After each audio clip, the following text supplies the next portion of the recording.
Deus é Pai, amém? Queridos, quando eu estava fazendo essa pregação e eu estava meditando, eu glorifiquei ao Senhor porque Deus não esquece de nós, queridos. Deus não se esquece de nós, queridos. E sabe por que Ele não se esquece de nós? Porque tudo aquilo que Ele promete, Ele cumpre. Tudo aquilo que saiu da boca dEle como promessas, Ele cumpre até o fim. Nenhuma palavra de Deus volta atrás, mas se cumpra no tempo certo, na hora certa, no tempo determinado.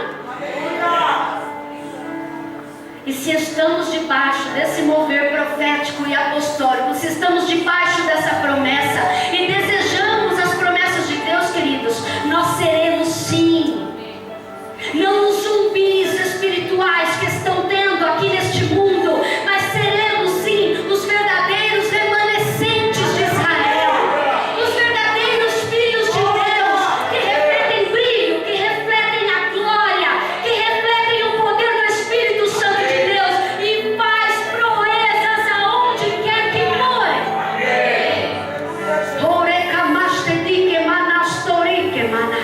Versículo 11 diz assim: então me disse, filho do homem, esses ossos são toda a casa de Israel? Eis que dizem, os nossos ossos se secaram, pereceu a nossa esperança e nós estamos cortados. A Bíblia está dizendo que o povo, que Israel, a casa de Israel já declarava que os ossos se secaram. Já tinha perecido todo tipo de esperança.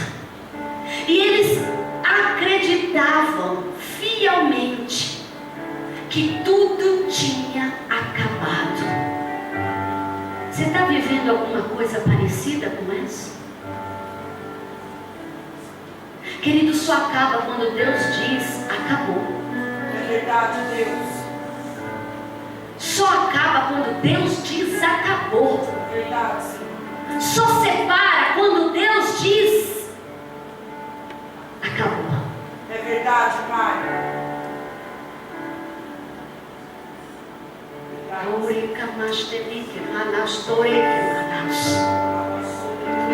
Sabe, queridos, tem muitos que têm o poder de Deus e conhecem o poder de Deus, ou já viveram o poder de Deus, ou conhecem a palavra e estão dizendo: os ossos estão se secando. Meus ossos, minha vida, minha motivação, minha fé estão como esses ossos esbranquiçados, sequíssimos. Senhor, não tenho mais ânimo para nada. Senhor, não tenho ânimo nem para levantar da cama. Só Deus sabe o que eu estou passando. Já disse alguma frase assim? Senhor, não tenho mais razão de viver. Senhor, eu estou seca, eu não sinto mais nada. Não sinto raiva, não sinto ódio, não sinto esperança, não sinto vontade. Qual é a área que você já desistiu? Ou já se conformou? Queridos, Deus não brinca. Quando Ele fala que Ele vai restaurar, Ele restaura. E se Ele tiver que quebrar, Ele vai quebrar. E se Ele tiver que fazer a ferida, a Bíblia diz que Ele a curará.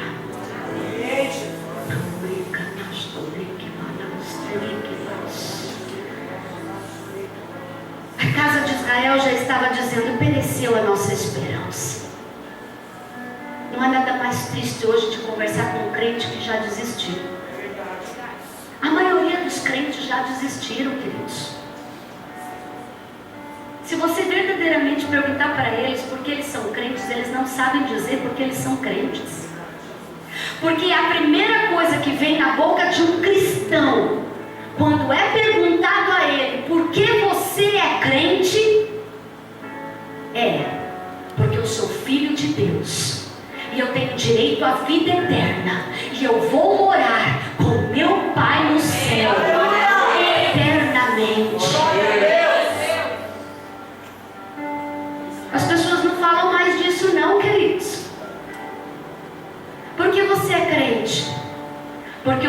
princípio de cura. Por que você vai à igreja? Porque eu fiz um voto. Por que você vai à igreja? Por que você lê a Bíblia? Porque se eu não ler a Bíblia, Deus vai ficar bravo comigo. Por que você dizima? Para não ser roubado pelo devorador. Princípios distorcidos, queridos, levam a uma esperança morta. Princípios errados levam a uma esperança errada.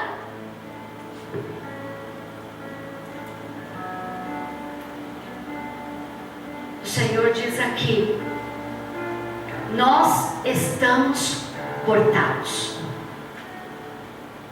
Você verdadeiramente acredita que pode ser usado pelo Senhor? Amém. Porque quando estamos com aquele posicionamento, Senhor, eu ainda tenho muita coisa para consertar, eu sou ainda indigno para o Senhor me usar como uma obra, como um vaso para a honra. Tem outros muito melhores do que eu ainda. Estamos dizendo como a casa de Israel: estamos cortados. Queridos, quem está cortado de missão celestial está cortado do céu. Eu vou repetir. Quem está cortado para a obra do Senhor está cortado também para ir para o céu. Porque não vai entrar no céu quem não foi usado pelo Senhor, quem não deu frutos, e frutos que permaneçam. É muito sério. Mas o Senhor diz para nós que quando Ele envia um profeta, Ele envia para mostrar a morte. É complicado ser profeta, porque você tem que mostrar a morte. Lá vem a pastora sendo dura. Vocês sabiam que eu sou mais engraçada que o pastor?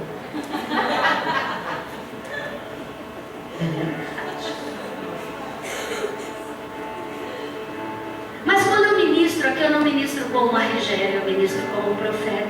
Amém. E antes de chamar a vida, eu tenho que mostrar a morte. Porque Deus me leva aos vales de ossos secos também para enxergar. E a Bíblia mostra que Ezequiel não estava à vontade andando no meio dos ossos secos. Ele estava penalizado, queridos. Ele estava abatido como homem, como profeta, andando naquele cenário catastrófico de massacre. Mas a Bíblia diz que quando um profeta é enviado por Deus para ver a morte, ele estabelece a vida. Amém. Quando ele leva um profeta a dar uma palavra profética que não vai haver água, é porque depois a chuva vai vir. Você está aí? Oh, Jesus poderoso. Quando ele envia um profeta a uma casa, talvez para naquele cenário ser mostrado que há uma falência, que há falta de provisão, que não vai haver pão, Deus usa o profeta para trazer a provisão. Amém. Para haver a multiplicação. Amém. Você está aí? Amém. Temos que andar no mover profético, porque os últimos dias serão decisivos, queridos, para aqueles que creem. Amém. Naquele vale havia o quê? Olha o diagnóstico de morte espiritual naquele vale. Havia secura, havia muito silêncio, havia dureza, porque a Bíblia diz que os ossos estavam sequíssimos, e havia inércia, não havia nenhum movimento. Queridos, quantas vezes estamos vivendo cenários assim, Queridos, a igreja brasileira, a igreja mundial de Cristo, precisa sair desse cenário, desse diagnóstico. Glória a Deus que muitas igrejas estão sim no mover proféticos, estão acreditando. Enquanto estamos aqui profetizando, há muitas igrejas levantadas pelo Espírito de Deus para profetizar a vida também. Mas temos que realmente tirar isso de dentro de nós. A secura. O que está seco? O que está frio? A Bíblia diz que se formos mornos, Deus vai vomitar. Deus diz: tomara que você fosse frio ou quente, mas morno não. Silêncio. Eu não estou falando de barulho, eu estou falando de silêncio espiritual. Quando profetizamos, não ouvimos o barulho que está nas regiões celestiais. Você está aí? Amém. Quando profetizamos, não ouvimos o barulho profético nas regiões celestiais. Se muitos ouvissem o que o espiritual movimenta, muitos sairiam correndo.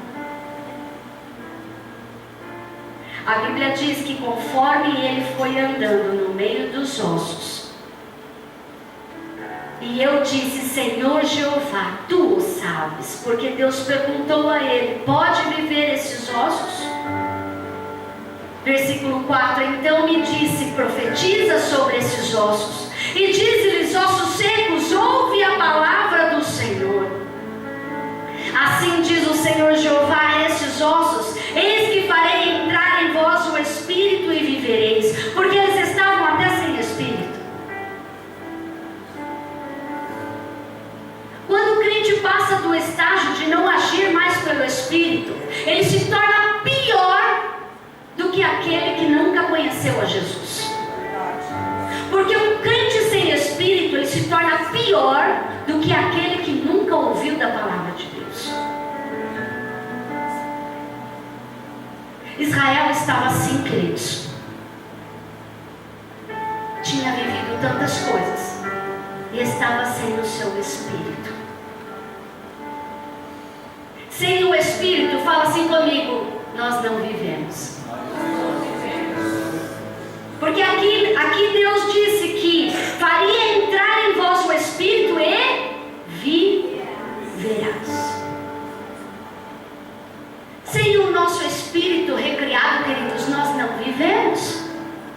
Amém? Amém. E porém nervos sobre vós, farei crescer carne sobre vós, e sobre vós estenderei pele. Porém em vós o Espírito e vivereis, e sabereis que eu sou o Senhor. Deus começou a dar uma ordem para o profeta para profetizar uma movimentação espiritual. Chega de secura, chega de frieza espiritual, chega de ser zumbi espiritual, chega de silêncio. A Bíblia diz que porém nervos, então profetizei como se me deu ordem. Fala assim comigo: como se me deu ordem. Só podemos profetizar quando ouvimos. Então profetizei como se me deu ordem, e houve um ruído. Fala assim: ruído. Tem crente que tem asco de barulho.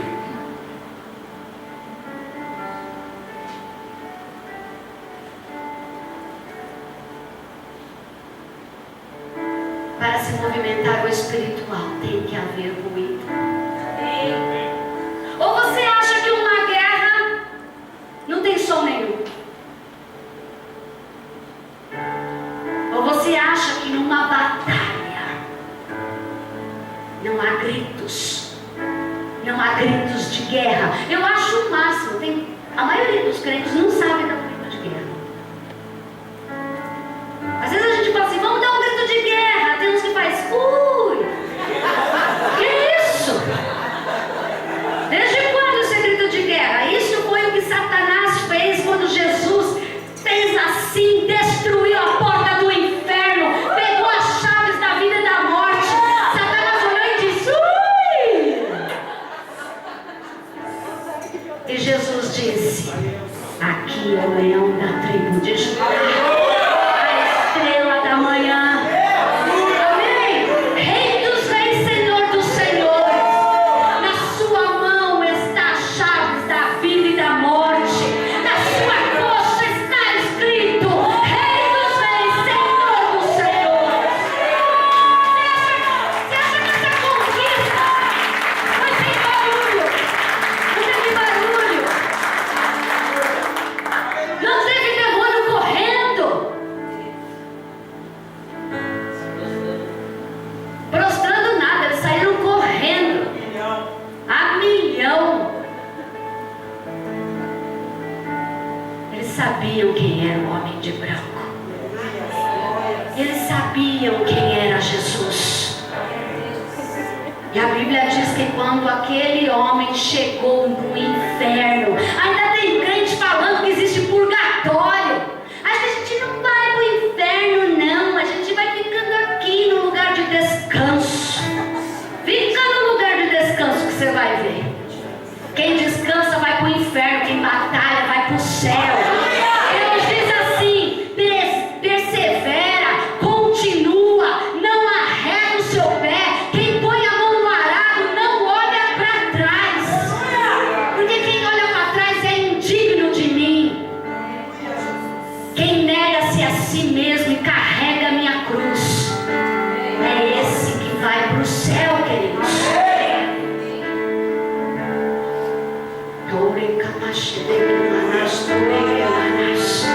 Ou você acha que no final da sua vida Paulo diz, combati o bom combate? Que raio de combate é esse? É ruído, é barulho, é dificuldade, é batalha, é muralha que tem que cair, é gigante que a gente tem que fazer cair, queridos, a cada dia. É assolação, é palavra contrária, é seta. Mas Deus diz que em tudo isso somos vencedores em Cristo Jesus. Se Deus é por nós, quem será contra nós? E Deus estava dizendo que mesmo que a casa de Israel profeticamente estava em ruínas como aqueles ossos secos, em cativeiros, exilados, décadas longe uns dos outros, Deus estava dizendo, a minha promessa prevalece, os meus sonhos são reais. Como podemos dizer, tua presença é real? Como podemos dizer que a presença de Deus é real se não acreditamos nisso?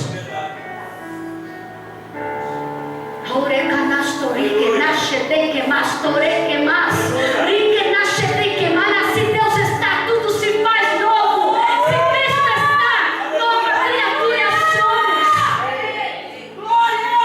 Tudo muda, queridos, quando Deus diz sim.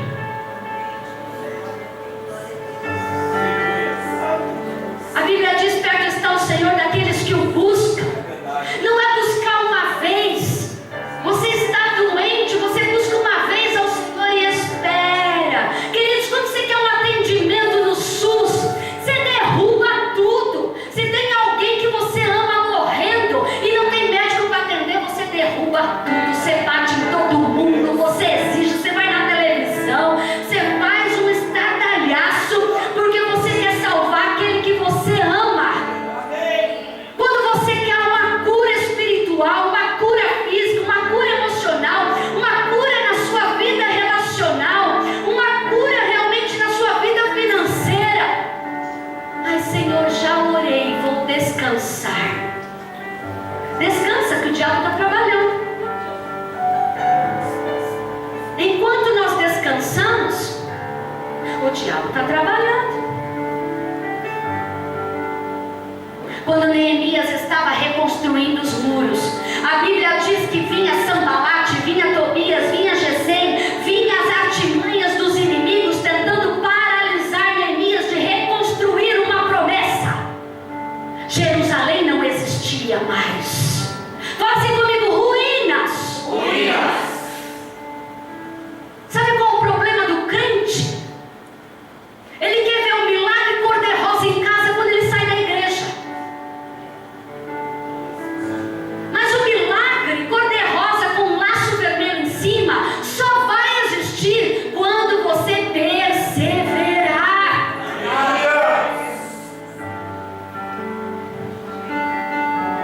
Porque Neemias estava fazendo o povo de Israel reconstruir os muros, mesmo Jerusalém ainda em ruínas. Deus está dizendo: reconstrói o seu vaso, reconstrói a sua estrutura, reconstrói aquilo que te protege, reconstrói as 5 áreas da sua vida.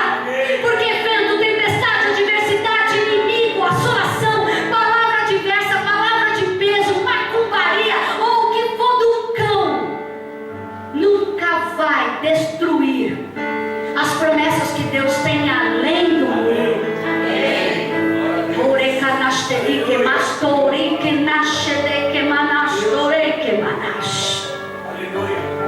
Qual é o seu vale hoje? Qual é o seu vale na vida espiritual que você precisa vencer? A secura, a frieza espiritual, o silêncio, a religiosidade, a limitação espiritual. Sabe, querido, só Deus para me fazer cantar. Naturalmente eu não faria isso nunca. Dançaria, pregaria, mas cantar, jamais. Mas hoje eu falei para Deus: Deus, eu não sei o que está acontecendo comigo, que no meio das músicas eu começo a cantar em espanhol. Eu não sei falar espanhol como o pastor sabe falar. Ontem eu estava cantando em espanhol. Eu falei: Deus, mas o que é isso? Eu estou cantando nos cielos. E eu falei: Deus, o que eu estou fazendo? E Deus me falou hoje à tarde: te dei uma unção profética de um profeta de nações. Então a unção profética de nações está sobre você. Falei: Deus, então me manda americano. Ele só mandou mexicano, paraguaio, né? Só mandou, eu acho que foi uma overdose de espanhol, que eu estou assim cantando nos cielos. E estou assim hablando mucho. E eu estou muito romântica. Eu não estou me estranhando. Profeta romântica é engraçada. Às vezes eu olho para o espelho e falo: Deus, o que o Senhor está fazendo comigo? Eu estou perdendo até o chão. Mas Deus é bom, queridos. Só Ele sabe aquilo que precisamos. Jesus poderoso, no passeio da segunda e nós já estamos acabando o tempo. Deus vai levantar um exército vivo. Chega de exército morto. Às vezes tem alguns profetas que profetizam, aí começa osso com osso, carne com carne, nervo com nervo. E aí faz aquele reboliço, aí começa aquele movimento pentecostal. Eu não estou dizendo que isso é errado, amém? Mas o movimento pentecostal, e dá recado para um, e dá recado para outro, e acontece um milagre aqui e tal. Mas assim, fala assim comigo: não acabou o processo. Não acabou o processo. Você percebe que algumas pessoas, elas até se movimentam em certa parte do profético, mas parece que falta alguma coisa? Porque tem que acabar o processo de recriação. Tem que acabar o processo de sermos moldados por Deus em todas as áreas. E diz aqui que havia muito rebuliço. Os ossos se juntaram, cada osso ao seu osso. E olhei, e eis que vieram nervos sobre eles, e cresceu a carne, estendeu-se a pele sobre eles por cima, mas não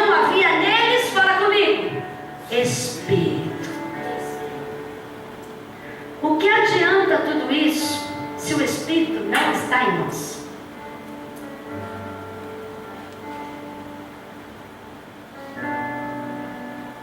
O que adianta muito barulho?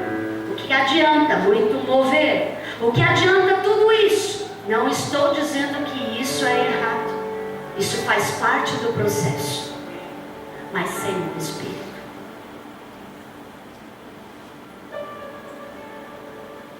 E ele me disse: profetiza ao Espírito. Profetiza ao Filho do Homem. Sabe, queridos, o mais difícil é fortalecer o Espírito. E nós estamos abrindo essa campanha justamente na área espiritual para quebrar tudo aquilo que tem que ser quebrado. Aleluia! Amém? Amém! Tudo aquilo que tem que ser quebrado. Porque o Espírito recriado a vida. E olhei e eis que vieram os nervos, e ele me disse: profetiza agora ao Espírito, profetiza ao Filho do Homem, e diz ao Espírito, assim diz o Senhor Jeová.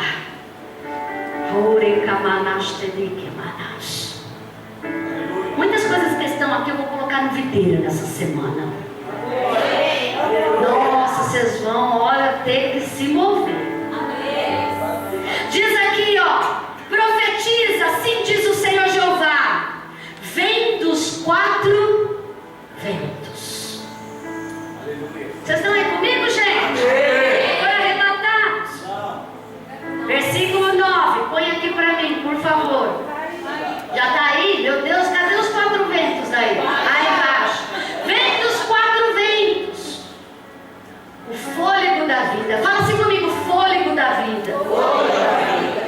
Eu entendi ontem, porque ontem eu ouvia muito de Deus, assopra, assopra, assopra. Eu falei, ai, eu vou ficar soprando no povo. Queridos, eu sou advogada. Advogada é discreta, sabia disso? Vocês não têm ideia da minha luta, às vezes, quando Deus me manda fazer algumas coisas. E Deus falava assim para mim, assopra, assopra, assopra, porque vai vir vida. Aí eu falei para o pastor, olha, Deus está me mandando assoprar neles, assoprar na mão deles, assoprar na aliança deles. O pastor já está acostumado, ele olhou para mim, tá bom, vamos assoprar. E aí na hora, eu assoprei sozinha. Aí eu olhei para ele e falei, escuta, eu não vou soprar sozinha não, você vai soprar junto comigo. 1, 2, 3, vou assoprar junto. Amém? Eu entendi, queridos, porque quando nós queremos começar a mover no nosso espírito, precisa ter o que é essa vida? Vida de Deus, restauração de Deus, uma restituição daquilo que Deus já tinha criado lá atrás.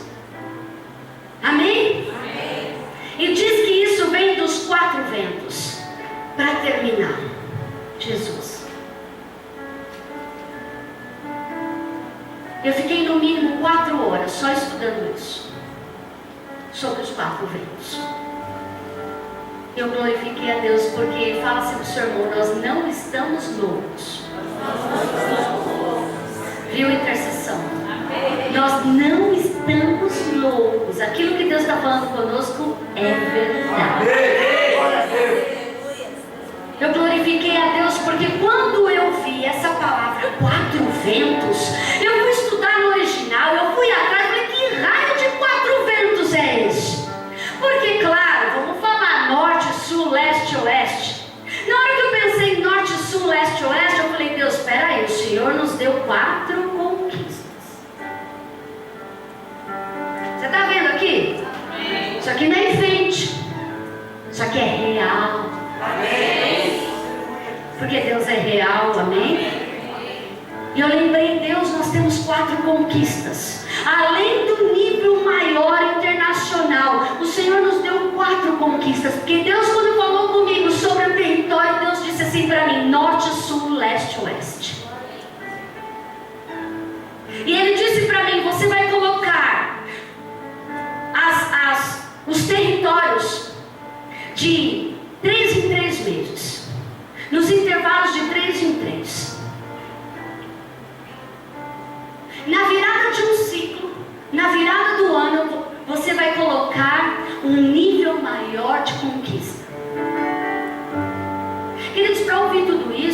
fácil não. Porque muitas vezes você está andando no vale de ossos secos. Quantas vezes eu estava olhando a minha conta negativa, problemas que eu tinha que pagar de um monte de coisa da igreja, um monte de coisas que eu tinha para resolver, e no meio daquela bagunça toda Deus vinha assim: conquista, norte, sul, leste, oeste, o quê?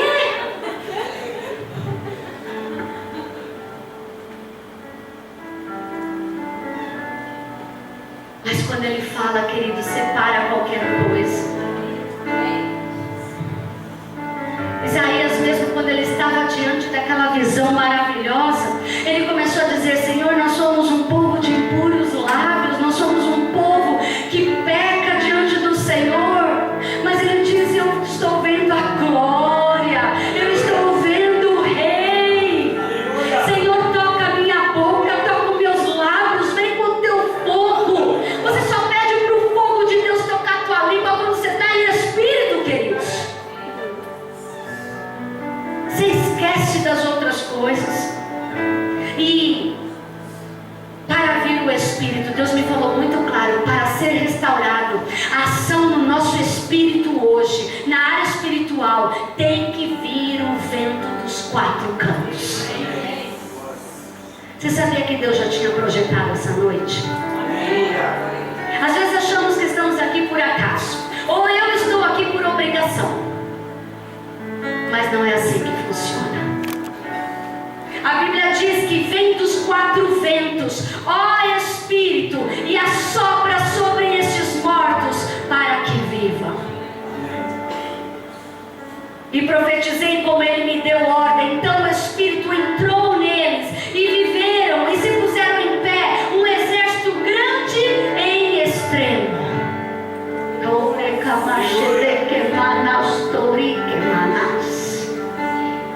Quando Deus fala que Peniel será um celeiro de generais, eu creio. Eu não abro mão dessa visão. Quando Deus diz que nós somos sim aquele lugar onde é projetado as maiores estratégias de guerra, que o mundo não faz nem ideia daquilo que Deus vai fazer nas nossas vidas e o que Ele vai poder fazer através das nossas vidas, através dos nossos filhos, através dos nossos netos, através das nossas gerações. Eu creio.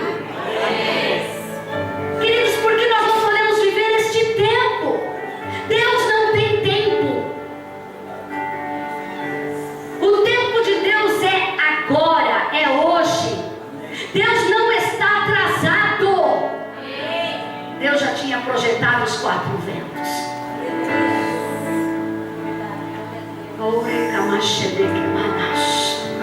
O Senhor está estruturando, alinhando, colocando em ordem, dando forma a um grande exército de homens e mulheres em Peniel, escolhidos por Deus. Eu creio nisso. Não somos melhores do que ninguém, queridos, mas nós somos escolhidos pelo Senhor. Se desejamos e queremos, Ele faz.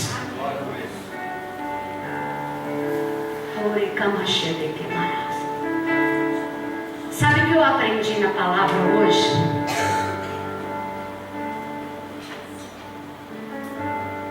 Sabe qual o primeiro vento que vem? Queridos, eu comecei a chorar sozinho em casa. Sabe qual o primeiro vento que vem? É o vento leste. Qual foi a nossa primeira conquista? Eu estava sentada nisso diante de Deus. Eu estava sentada naquela cadeira enquanto o pastor estava pregando ontem. Deus me fez abrir em Joel capítulo 2. E eu comecei a ler Joel capítulo 2 e começa a dizer que muitos gafanhotos, muitos migradores, a locusta destruiu, levou embora plantações. E diz que foi um grande exército enviado pelo Senhor. E eu disse para Deus: Deus, por quê? Por que os gafanhotos?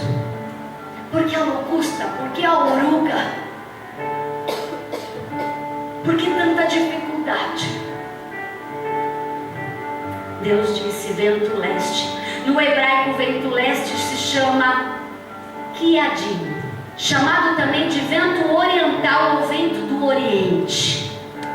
Ele é o vento que levanta, que vem do deserto. Fala-se comigo, do deserto.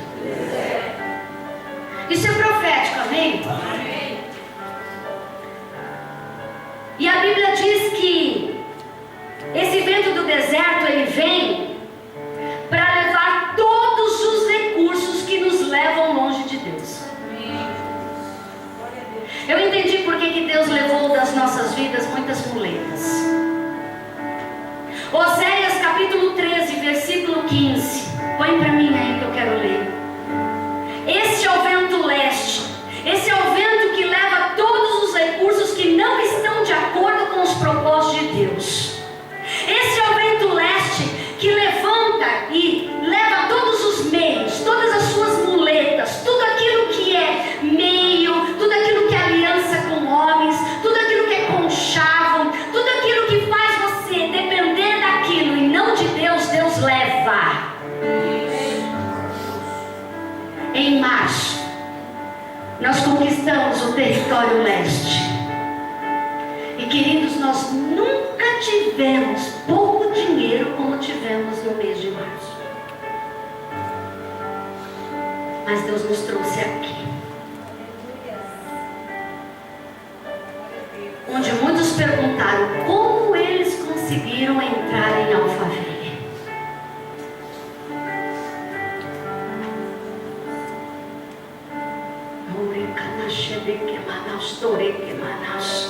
A Bíblia diz em Oséias 13, versículo 15: ainda que ele dê fruto entre os seus irmãos, virá o vento oriental, vento do Senhor. Fala assim comigo, vento do Senhor, subindo do deserto, e secar-se-á a sua nascente, se estancará a sua fonte, ele saqueará o tesouro de todos os vasos desejáveis. Sabe o que é isso? Se tem dentro do teu vaso algum tesouro que não pertence para a glória de Deus, ele vai tirar. E ele tirou. Ele tirou para nós. Mas ele limpou. Nós nunca fomos tão dependentes de Deus como agora.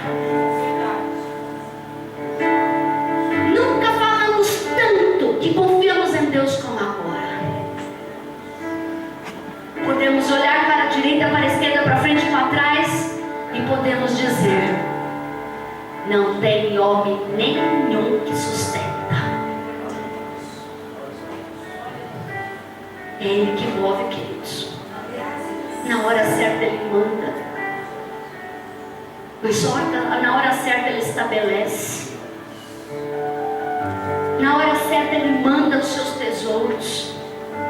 E diz aqui em Salmos 48, versículo 7, que Ele tira sim todos os métodos, todos os veículos, todos os meios que também nos fazem ficar longe de Deus.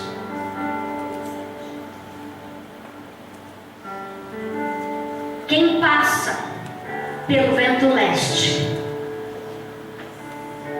passou pela grande prova do Senhor.